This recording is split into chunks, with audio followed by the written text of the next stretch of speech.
Hello, সবাইকে স্বাগত জানাই রিয়া অ্যাস্থেটিক ব্লগে। আশা করি আপনারা সবাই খুব ভালো আছেন।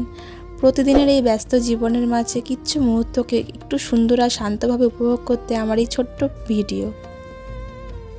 দেখো আজকে প্রকৃতিটা কত সুন্দর লাগছে, সত্যি এত সুন্দর লাগছে। আমার সব গাছপালা, আমি উঠে আগে সব গাছপালাগুলোকে দেখি, যেন আলাদা একটা শান্তি আসে আমার। আর ওয়েদারটা এত সুন্দর হাওয়া দিচ্ছিল বাইরে, খুব ভালো লাগছিল।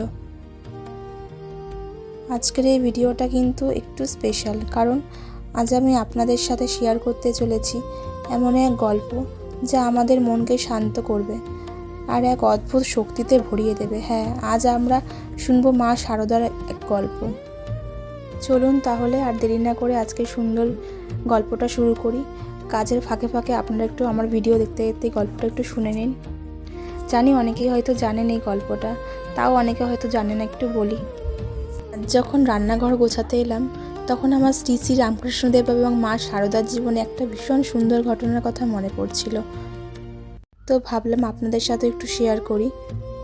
দক্ষিণেশ্বরে তখন প্রতিদিন শত শত ভক্ত আসতেন ঠাকুরের সাথে দেখা করতে, আর মা শারদা দিন রাত সেই ভক্তদের জন্য রান্না করতেন।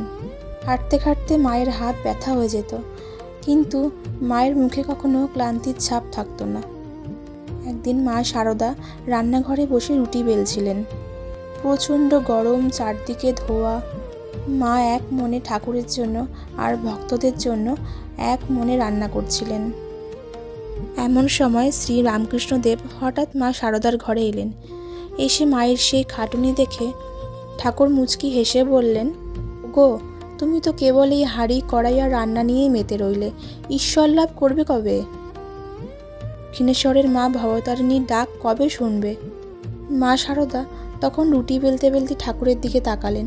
মায়ের চোখে কোনো অহংকার ছিল না, ছিল এক অদ্ভুত শান্ত ভক্তি। মা শারদা হেসে ঠাকুরকে বললেন, আমি যে এই রান্নাঘরে বসে হাঁড়ি কড়াই ঠেলছি, রুটি বেলছি, এটা তো আমি নিজের জন্য করছি না ঠাকুর। এই যে মা কালীর এত সন্তান দূর দূরান্ত থেকে আপনার কাছে আসে, তারা যদি দুটো পেট ভরে খেতে না পায়, তবে আপনার মুখে ভগবানের কথা শুনবে কি করে? আমি এদের মুখে অন্ন তুলে দিয়েই তো আমার মা ভবতারিণীর সেবা করছি। মানুষের মধ্যেই যে ঈশ্বরের বাস। এই রান্নাঘরটাই আমার মন্দির, আর এই হাঁড়ি কড়াইগুলো আমার পূজার সামগ্রী। মা শারদার এই কথা শুনে পরমহংসদেব স্তব্ধ হয়ে গিয়েছিলেন। তিনি বুঝতে পেরেছিলেন মা শারদার সংসারের কাজের মধ্যে দিয়েই জগৎমাতার সেবা করছেন। ঠাকুরের মুখে সবসময় একটাই কথা থাকতো, মা কালী হলেন এই ব্রহ্মাণ্ডের আসল গৃহিণী। তিনি যেমন পুরো সৃষ্টিকে পরম যত্নে রান্না করে খাওয়াচ্ছেন, আগলে রাখছেন, একজন সাধারণ ঘরের নারীও যখন ভক্তির ভরে তার নিজের সংসারে কাজ করে, সেও আসলে মা কালীরই একটা রূপ। সংসারের সব কাজ সেরে স্নান করে যখন এই ঠাকুরের সামনে বসি, তখন মনে হয় সারাদিনের সব ক্লান্তি এক নিমেষে দূর হয়ে গেছে। আর মা কালীর আশীর্বাদের কথা বলতে বলতেই আপনার একটা মস্ত বড় আনন্দের খবর দিই। আপনাদের অসীম ভালোবাসায় আমার এই রিয়া অ্যাস্থেটিক ব্লগস পরিবারে কিন্তু এখন 19 জন সাবস্ক্রাইবার হয়ে গেছে।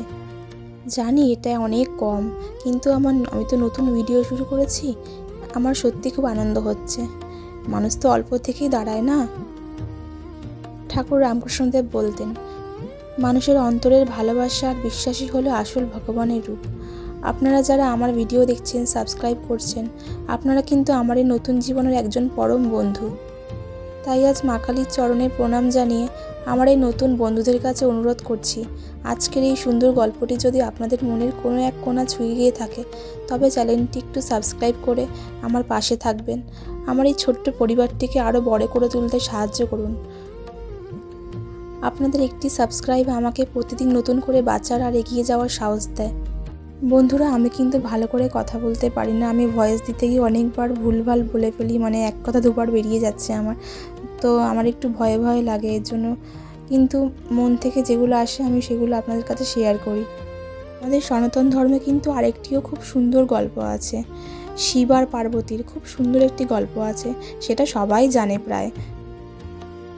একদিন কৈলাসে বসে মহাদেব মাতা পার্বতীকে বললেন, এই সংসারে যা কিছু আছে সবটাই হলো মায়া, সবটাই হলো ভ্রম। মানুষের এই যে ক্ষুধা, তৃষ্ণা, খাওয়া দাওয়া, এই সব কিছুই আসলে কোনো অস্তিত্ব নেই, সবটাই মনের ভুল। মহাদেবের এই কথা শুনে মা পার্বতী মনে মনে একটু হাসলেন। তিনি ভাবলেন, মহাদেব তো বৈরাগী, তিনি সংসারের ক্ষুধার কষ্ট বোঝেন না।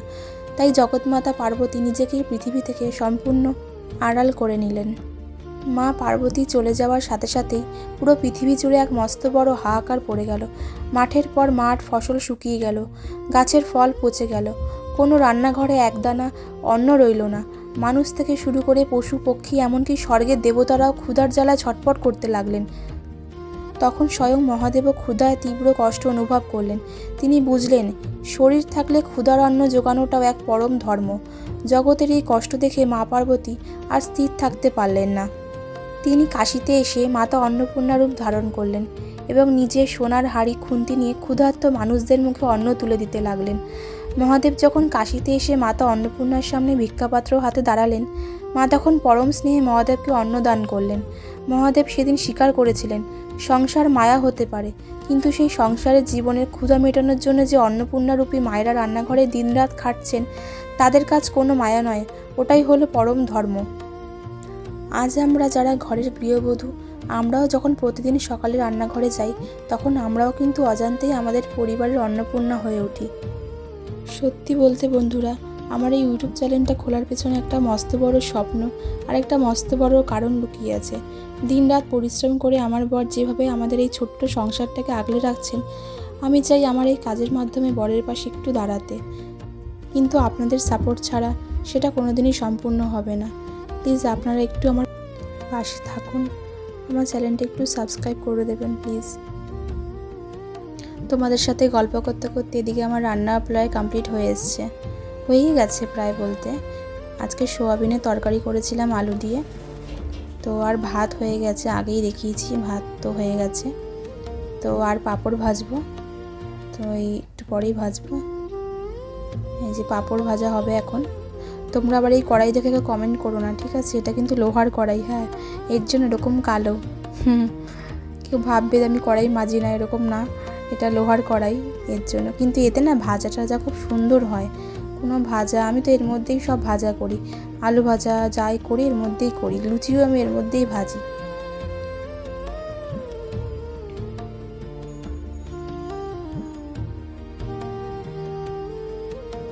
তো রান্না হয়ে গেছে।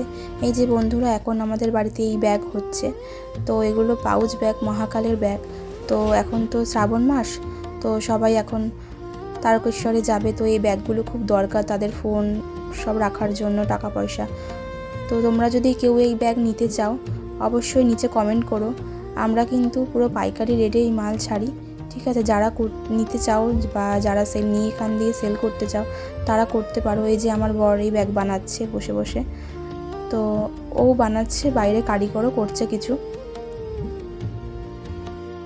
তো বন্ধুরা, আজকের জন্য এটুখানি। নেক্সট দিন আবার একটা অন্য কোনো ভিডিও নিয়ে আসবো। আজকের মতো টাটা, সবাই ভালো থেকো, আর আমার চ্যানেলটি একটু সাবস্ক্রাইব করে দিও প্লিজ।